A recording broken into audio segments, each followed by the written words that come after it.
Hi, Blogging Heads viewers. It's Daniel Strauss here with Rosie Gray, who now has succeeded Matt Fuller as the most patient and kind Blogging Heads guest for all the snafus and slip-ups. But, I gave Rosie a break too, but we're not going to talk about that. So, hi, Rosie. It looks like you and I are both in hotel rooms. Maybe not. Yeah, I'm in the Residence Inn in Des Moines. So Yeah. I'm living in large too. I'm in the Homewood Suites in Manchester, New Hampshire. And nice. yeah, and I have enjoyed none of Manchester. Just work. Really? Just the whole time. Just, you know. I What have you been doing? uh well, this is a good question because none of the candidates are here right now. I'm still writing and working. I'm just working remotely essentially until the candidates come back. Oh, okay. I mean, they'll be Um, there in a few days. Yeah, and John Kasich has a surrogate coming in tomorrow, so I'll be chasing the Lieutenant Governor of Ohio around to figure out what the fuck the Lieutenant Governor of Ohio is doing in New Hampshire and if that's appealing to anyone. How is Iowa, where all the action is? Um, Pretty busy. Well, today's slow because it's before the debate, Yeah. but yeah, it's been pretty busy. Everybody's doing lots of events. Ted Cruz has been doing a lot of stuff. Donald Trump has his like alternative event tonight that's not the debate. So So this will probably go up after the Donald Trump thing goes. So I guess we could pretend that it's happening, but that we know what happens. But my assumption is, I mean, there's been throughout the day, the last 36 hours, a question whether Trump would actually show up at the regular debate or not, just to be dramatic. Do you have a wager on that? I mean, they did like schedule this other event, and Mm-hmm. it appears to, it's only a few hours away from it now, and it appears to still be happening. I guess, you never know. He could dramatically, you know, make an 11th hour decision to come to the debate, but at this point, I mean, that would just be, it would look like he was folding, right? I mean, it just wouldn't, like, he has to kind of stick with it now. Yeah. Well, I don't know. It seems like the sort of it also, but like the flip side is that uh, it would be sort of the sort of NBC drama surprise. We don't know what's going to happen sort of thing that Trump has been used to and done in the past. Remember in I think it was 2012 at the end of The Apprentice, he announced that he wasn't running for president. Um, that sort of thing. But you're probably right. Now that he's actually a candidate, it does make a difference. Um, Yeah, well, it's just like, what's the point of scheduling this other event if you're not gonna, and, Huckabee's going to it now. Like, it's a thing now. So, but I don't know. I mean, like with any Trump related thing, it's just a bad idea to make any predictions. yeah, I mean, and like I was thinking about that today. I told one of my coworkers when we were talking about the state of play in New Hampshire, like I don't fucking know what's gonna happen, Rosie. I don't. Like, if tomorrow suddenly Marco Rubio jumped up to first and won Iowa, yeah. I don't. I mean, like, if got into third in New Hampshire, I wouldn't be surprised. If Christie got into third in New Hampshire, I wouldn't be surprised. If Kasich got into third in New Hampshire, I wouldn't be surprised. And Rubio's holding that right now in the polls. And the CW is that those are the four candidates vying for the New Hampshire sort of establishment claim. So I don't really know. Nobody knows. Yeah, nobody knows this cycle. And do you get asked that a lot? Like you go home to your family and get asked that? Because I do all the time. What's going to happen? And I really Yeah. don't know. Okay. Well, I get asked a lot. People like to ask about Donald Trump. Like, people are really fascinated by Donald Trump, so they like to ask me about Donald Trump. So, but I don't know anything. Like, that's the thing. Like, nobody knows what's going to happen. I mean, in Iowa, like, it really does look like Trump could manage to win Iowa, which would be fascinating because then, everything that we know about Iowa would be wrong. Right. Right. So, but we'll see. I mean, who knows? I mean, it really is like a neck and neck situation. But I mean, and in that case, Cruz would probably be finished, right? I mean, what would be the path for him After after that? Iowa? South Carolina, maybe? Yeah, but like his whole campaign is based around winning Iowa, right? So, We've come a but long who knows? we've come a long way from the time when like everyone was like Scott Walker has Iowa. Let's like strategize around that. And everyone was like, "Yep, Scott Walker is a lock on Iowa." Yeah, what was that? I don't know. I still think that one of the weirdest things that happened this cycle is like the Scott Walker boomlet followed by him just fading away for like no real reason Yeah, I mean there in was no retrospect. right. It was more dramatic than Palenti. I feel like he gets compared to Palenti a lot. Midwestern governor is supposed to be the savior, but Palenti just never quite caught on, and Walker had his moment and then just plummeted dramatically. And so after that, I kept wondering every time I would talk to a candidate or talk to a campaign and they would say like we're waiting for our moment. I would say how are you prepared for your moment because it comes and goes. I don't really know if you really can last that wave. I mean, yeah, like I don't know. I mean, I guess if he had stayed in, he could have maybe had another moment, but I don't even think so because it's just this. There's just too many people in the field, and there's too many candidates who sort of have their own portions of what would be Walker's support. Yeah. So it just didn't work out for him. But it's funny because it really happened quickly. Like I remember when during the Iowa State Fair, I covered his thing there, and like he was mobbed by reporters. He was mobbed by people. It had that feel of like a big time campaign, and then it Right. was only I think just a few weeks after that that he dropped out. I can't remember exactly when he did, but it wasn't Jim that. Gilmore is still going and Scott Walker is out of the race. Well, Jim Gilmore, it's amazing. Like it He's really gonna is know. amazing. He's gonna outlast all of them, Rosie. Just watch. He's gonna be the candidate with the final boomlet. Right. Okay? Well, he might as well just stay in forever, right? I mean, why not? Yeah. What? He's going to What's? be there tonight. He's going to do the undercard. Yeah, he is. Yeah, I think he made it. Hold on. Yeah, I'm gonna yeah. check. You're right. You're right. You're right. He did make it. Good for Yeah, Jim. so pretty psyched for that. Way to go. I guess. I don't know. Yeah. I mean, yeah. He. I was at the First in the Nation summit this weekend, and as the day was wrapping up, Jim Gilmore walked into the one of those press holding rooms we were all in, and was like, "Is there any press here? I'm here to take questions." So a few of us had questions for Jim Gilmore, and we asked him, and that was it. We didn't write anything, but we got that stored away from any time we might need it. You know. Yeah. So let me ask you one thing on this, Rosie, which is that uh, what I mean. It sounds like you believe there's going to be a winnowing effect, and that a lot of candidates are going to drop out in the next few days after Monday. Do you buy that?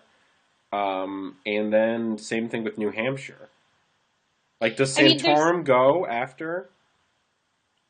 there's a couple candidates like Santorum and Huckabee who really just don't have a rationale for their campaign unless they do well in Iowa. Hmm.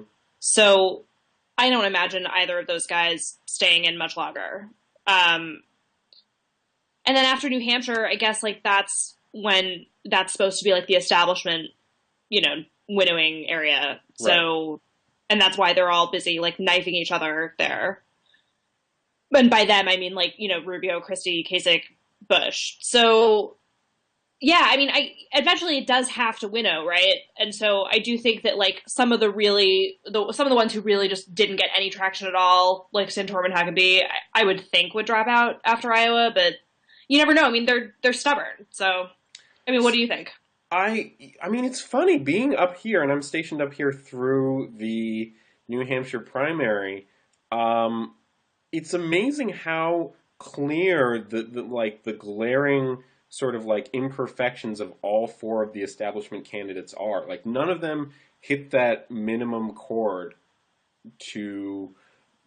I mean, you can see why there hasn't been sort of a rallying around of each of them. Like Christie has had a little trouble with explaining this last storm in New Jersey and why he went back. And he's already been sort of hit on a few different things on gun control. So he's getting sort of the Romney treatment. Kasich can be all over the place, and a lot of people don't know him. And New Hampshireites I talk to still are a little unsure about him, but he's polling ahead of Christie. Rubio seems to just have that stable 13%, and Jeb is up and down, but he's been back up a little bit. Yeah, I definitely buy the winnowing thing. Huckabee and his campaign have said multiple times we don't think there's going to be a campaign if we do well in Iowa, which is unprecedented for a campaign or the actual candidate to say that. Mm-hmm. And Santorum, I don't know. I mean, he's a very determined fellow. Yeah, I mean, who knows? And for a lot of these guys, they just they don't necessarily have that much else going on. You know what I mean? We did a post about Scott Walker, the post-election Scott Walker on a debate night, and we just rounded up his previous tweets of and it was I mean, he's been doing actual governor's work, but it's also I'm getting a sandwich with my family. I'm going to christen the new Wisconsin megabus. It was all very very local, Yeah. And it's You reach for that ring and you don't get it, it can get real grim real fast. Yeah, I mean, there's things are going to get grim after Iowa for some of these people, and then in New Hampshire, we'll have to see what happens with this establishment bloodbath, right? Because we don't know yet who's going to come out on top there, and that'll really depend on how they deal with Trump later on. Because I think from conversations I've had with strategists, there's been this sense of okay, first somebody needs to come in first in the establishment lane. Right. Then that person can deal with Trump. Right. Yeah, I buy that. So who is that in Iowa? Well, none of them are going to do well in Iowa, right? I mean, Rubio, I think, could come in a good-looking third. And that's part of his strategy. They know that. Okay. So it might be Rubio in the end. Good-looking third or fourth in New Hampshire, and then that's it. Well, what is the latest polling for him in New Hampshire, actually?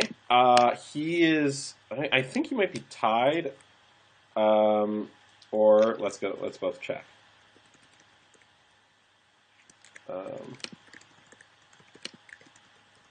I think you're going to beat me.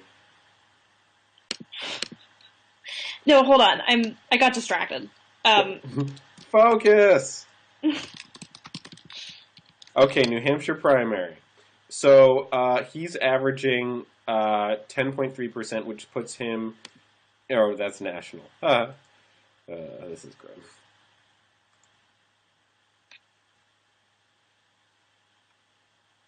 I'm going to leave it to you here.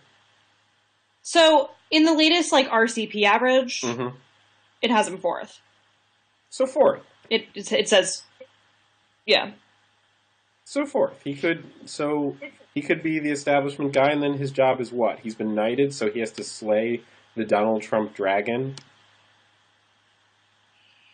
Yeah, I guess. I mean, I think they're sort of hoping that, the Ted Cruz thing will sort itself out. You know what I mean? I mean, yeah, that's a ridiculous risk. I mean, I've said this before. Ted Cruz's candidacy and success is one of the most serious ones of the cycle. I mean, this is a guy who 18 months ago was the most hated man in Washington. And now he is a serious shot at the nomination and really the presidency in the end. But I don't know. I mean, he's the perfect candidate for Iowa. He's you could not make a better candidate for Iowa in a lab. But after that, I mean, he doesn't have the ability. I feel as though it's, from what we're seeing from especially the way that his poll numbers have been going in Iowa, it seems as though he has a ceiling that's he might be hitting right now. You know what I mean? Whereas Trump, we don't know what Trump's ceiling is. Ceiling is I huge. just don't know whether Cruz can sort of expand from where he is now. Whereas with Trump, it just seems like his lead is just much more durable. So do you think do you think part of Cruz's success is because the field is so big? Um, well, I think part of it is because he's by far sort of the most, he's consolidated a lot of the support that other candidates might have sort of taken from him. Mm-hmm. You know, he's totally marginalized Rand Paul, Santorum. Although Rand Paul, that Trump sort of marginalized him as well, but he's completely marginalized Santorum and Huckabee, Yeah. which is part of why they appear to like completely hate his guts. Mm-hmm. And he's running a smart campaign in Iowa. They're basically doing everything right. So what They've are they? locked up like huge endorsements. Yeah, and they keep going out with those. But what was weird, I thought, in the past few days was we saw an endorsement war with Trump and Cruz, right? So Cruz got Tony Perkins. Cruz just got Tony Perkins like yesterday or the day before. And he also got, you know, he has Bob Vanderplatz. He got Steve King. Like, he's gotten, like, some really huge Iowa endorsements. And then, you know, obviously the Palin thing for Trump was a really big endorsement. He got Jerry Falwell Jr. So it's been sort of like an endorsement duel going on for a while.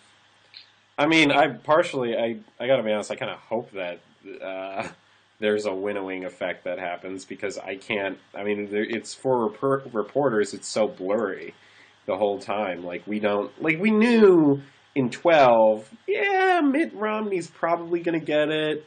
For a hot second, maybe John Huntsman looked like it, but then it turned out he wasn't a very strong candidate. And Santorum was sort of just fascinating as sort of the flexing of part of the party. But now it's a little... we really don't know, and maybe Trump is it. Maybe he will get the nomination. There's nothing that's really stopped him yet. And you're right, there's no sense of a ceiling. If they don't stop him, he'll be the nominee, right? I mean, like, that's not a ridiculous thing to say anymore. No, it's not. Like, he's, and that's the reality we're in. So it's funny. I mean, like, one thing that I've sort of been thinking about a while, and maybe when I ran into you at was it a Washington Free Beacon holiday party? I believe so. Okay, I had my Lando Calrissian mustache. You did, yeah, you did. The one thing about that was that it seemed. I think I may have mentioned this, that it seems like there's been a reversal where the establishment is taking the place where the hard right used to be, of this sort of fragmented, fringe sort of piece of the party, and the guys who were in that place are now the establishment. So Ted Cruz is the establishment, and the guys who are saying, like, the guys like Kasich or Bush are just this little piece on the outside trying to get 10%. Well, that's in the context of the primary, right? I mean, right. In reality, Ted Cruz is not the establishment. Although, I mean, obviously he has ties to the establishment that he doesn't necessarily want to highlight, right? I mean, not now. Yeah. He gets to the general election, we're going to hear a lot about how he worked with Kirsten Gillibrand on sexual assault on college campuses. Right. I mean, if he gets to the general, like, it would be very interesting, first of all, to see how a candidate like Cruz would adjust to being the nominee. He talks I mean, I guess he assumes that, the establishment or Republicans rally around him, and he highlights his ties to the Bush administration, and I don't know. I don't know. I mean, it would, these things are nightmare scenarios for the establishment because they just don't know. Mm-hmm. Like, they can predict what a candidate like Kasich or Rubio or Christie would do in the general. They can't predict what Trump or Cruz would do in the general, so it scares them.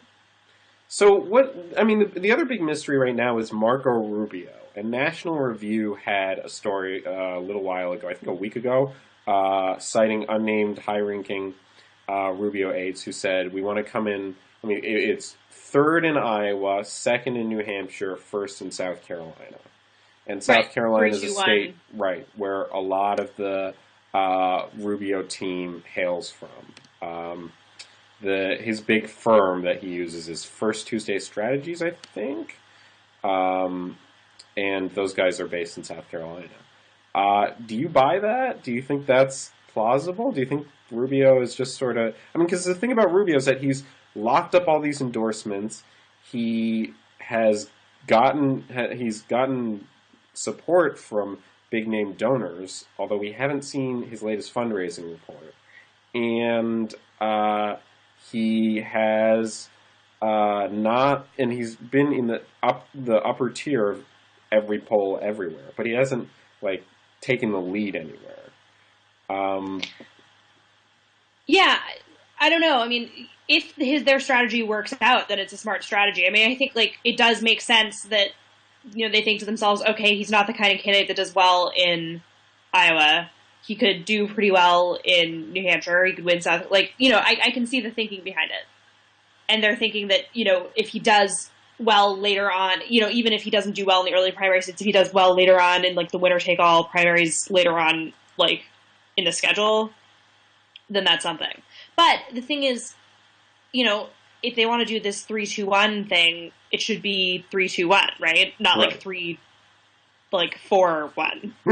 So I don't know. I mean, it's a very it's a very small really hole to like, right? It's a very sort of very precise strategy that they want if they want to do it. One thing I've heard from other establishment people and everyone else in that vein, where Rubio sort of like has one leg, they're all governors, is that a lot of them don't like Rubio because they say he is the Republican Obama, and that is a contradictory pitch to them, right? Where a lot of these guys say we want a Republican with experience, we want a governor who's been in charge of this big chunk of the United States. Rubio doesn't have all that, and so it's not just that Rubio's an opponent, they kind of feel that his whole candidacy doesn't quite make sense or impinges on a big part of what would make the strongest candidate. I don't know. I mean, I don't think that there's necessarily anything bad about... McCain was a senator, though. Yeah. Is a senator. I mean, just because I just feel like, if, like, using that as a pejorative, which I know some Republicans do, I mean, Obama had, like, a very successful come-from-behind campaign. Mm-hmm. That, I mean, if Rubio is the Republican Obama, that means that he could, like, do pretty well, right? I mean, if we're talking about winning here, I've also heard other Republicans be like, well, Obama won, so why not? I mean... So, I don't know. I mean, like, there's this whole argument about experience, which is, like, what, Jeb hinges his campaign on, and I don't think voters care, right? Yeah. I mean, I think they're showing us right now that they don't, like, the Republican electorate doesn't really care that much about, like, experience in government. I mean, if you want to talk about someone who's running a successful come-from-behind campaign... It would be Donald Trump, right? Right. Who has zero experience in government, right? None. But he's made many important deals, very big important deals. Big deals, yeah. Big deals. So what's interesting on your end? What are you seeing there? What's the thing to keep in mind for you? That you're seeing right now, and I've just babbled on my beat, which is the establishment, and it's such a weird beat to have right now. Yeah. Well, I mean, so I've been mostly doing Ted Cruz stuff, and I do think that the Cruz-Trump feud is getting really, really interesting. I mean, because remember how for months Ted Cruz was like, oh, no, Donald Trump's my friend. I'm not going to say anything about Donald Trump. You, the media, are making me talk about Donald Trump. I don't want to talk about Donald Trump. Yeah. And now, I mean, I was at this rally he did last night in West Des Moines. Mm-hmm. He spent his entire... First of all, he didn't even start his regular stump speech. He just did 10 minutes talking about Trump not going to the debate. And then he launched into his stump speech and sprinkled attacks on Trump throughout the entire thing. Like, not just like one or two. It was like every couple minutes. Well, you make it sound like he's like kind of... Trump is getting under Cruz's skin. I don't know what it is. Here's the problem: is that I think that they knew they had to get in on like the news cycle that was about Trump skipping the debate, right?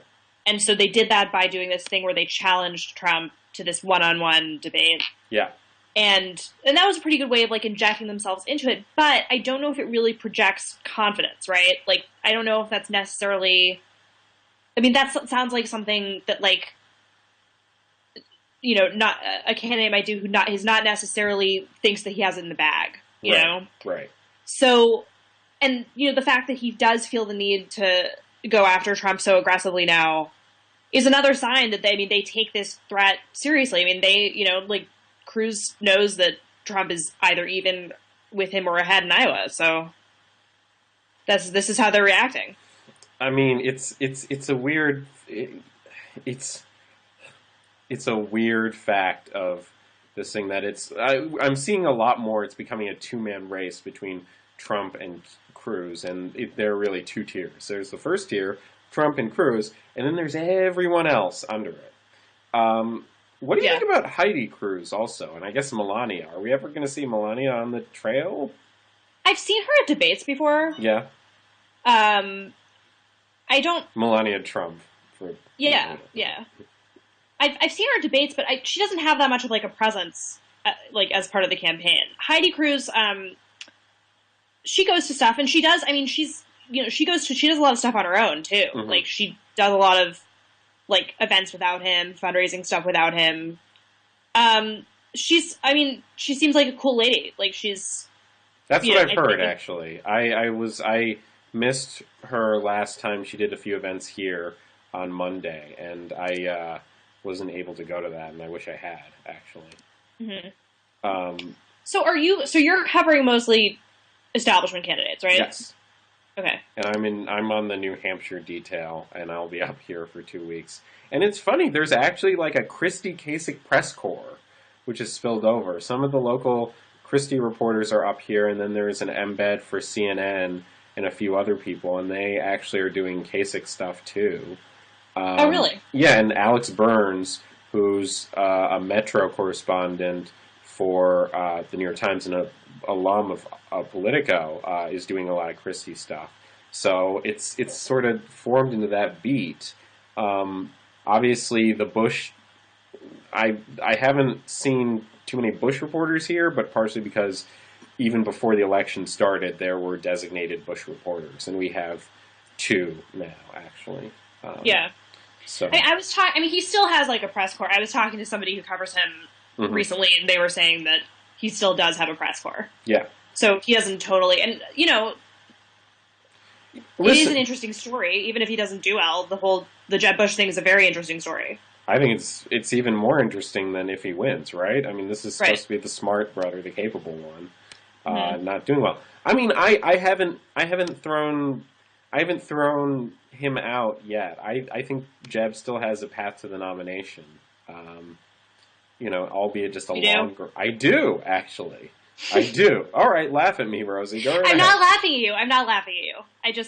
I'm just okay. Tell me what it is. What is? You know what it is? It's everyone wakes up. Of all the establishment candidates and all that stuff, everyone sort of is like, well, in the end, this was fun, but we got to go around someone. Jeb has operatives, and he has donors who have stuck with him through thick and thin. So let's just do this and go behind Jeb. He just has to. It's gonna. I think to get there, it's gonna get awfully bleak for a long time. But I think in the end, if that happens, that's how it works. I mean, one thing I think, I don't know if this plays at all a factor to any of this, but do you think who wins the Democratic nomination or wins the 2 primaries on the Dem side makes a difference? We had a story up a little while ago about how Sanders surging in New Hampshire is bad for Trump because he steals independents away that might go to Trump. And I have heard, I have a friend whose brother is deciding between Trump and Sanders. Really? I want to meet this kid. I'm actually, I'm not surprised because Really? I do feel like there's some overlap in terms of, like, there's just, the sort of like anti-establishment thing, and there's certain, I can sort of see it. It's funny. I'm actually skeptical. There's always been on the Dem side a view that like, oh, Hillary's not doing so well. What if like other candidates had run? What if like, I don't know, Sherrod Brown or Amy Klobuchar or Elizabeth Warren had run? And maybe except for Warren, I don't know if they would have done that well. because there's no sign among the American electorate or even the Democratic base that they wanted an establishment, a Democratic-aligned establishment candidate that was just Hillary, right? They wanted. I don't know. I mean, it's hard to sort of talk about these counterfactuals, but I mean, I do think that there's, if you look at the Sanders thing and what it means, I think what it means is that, like, Elizabeth Warren would have done really, really well. Yeah. Right? Yeah. I mean, here's the thing, I guess she doesn't want to do it, right? But not yet. If she had run, I think. Maybe she would have gotten the nomination. Maybe that would have been it. Right. So I wonder if she's kicking herself. I mean, the thing about Warren and Warren World, and I did reporting on that a lot at Talking Points Memo, my last job. I mean, they're very tight-lipped, and they're such a small circle. They don't like Scott Brown, I'll tell you that. And I'm quick to say that. But they're so cautious about it, and I had heard also, I mean, they're just very careful, so who knows? She is in that light of a radical, just looking to use whatever leverage and winking she could to elicit change. So, yeah. On that point. Okay, well, cruise reporter Rosie Gray, let me ask you. Well, I'm not just, that's what I'm doing right now. You're making it sound like I'm... Sorry, no, being a cruise reporter, I'm sorry, all right. No, I mean, I guess that is mainly what I'm doing right now, yeah. Okay, so who does... But we'll see. I mean, if he flames out in Iowa, we'll see what happens. Does that become Trump for you or somebody else, or... I don't know. We're sort of going to see how it goes.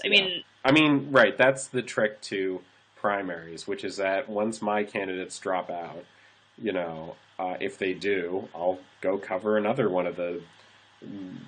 I have 3, so I'll cover one of the other 12 candidates out there, right? Like, there's not... Sometimes I do worry about that, but then I tell myself, like, Daniel, there are way too many candidates. They're going to need you for something. So are you just... I mean, are you like a little bit bored? No, okay. No, it's just it's a different. I mean, that's no. I'm saying being stuck in Manchester right now. No. It's. I mean, I'm just trying to learn Manchester, and I'm trying to learn this region, and I'm trying to meet with as many people as I can. And there's stuff going on here, like Rand Paul's Manchester office was apparently broken into 2 nights ago. Oh yeah, I saw something about that. But no,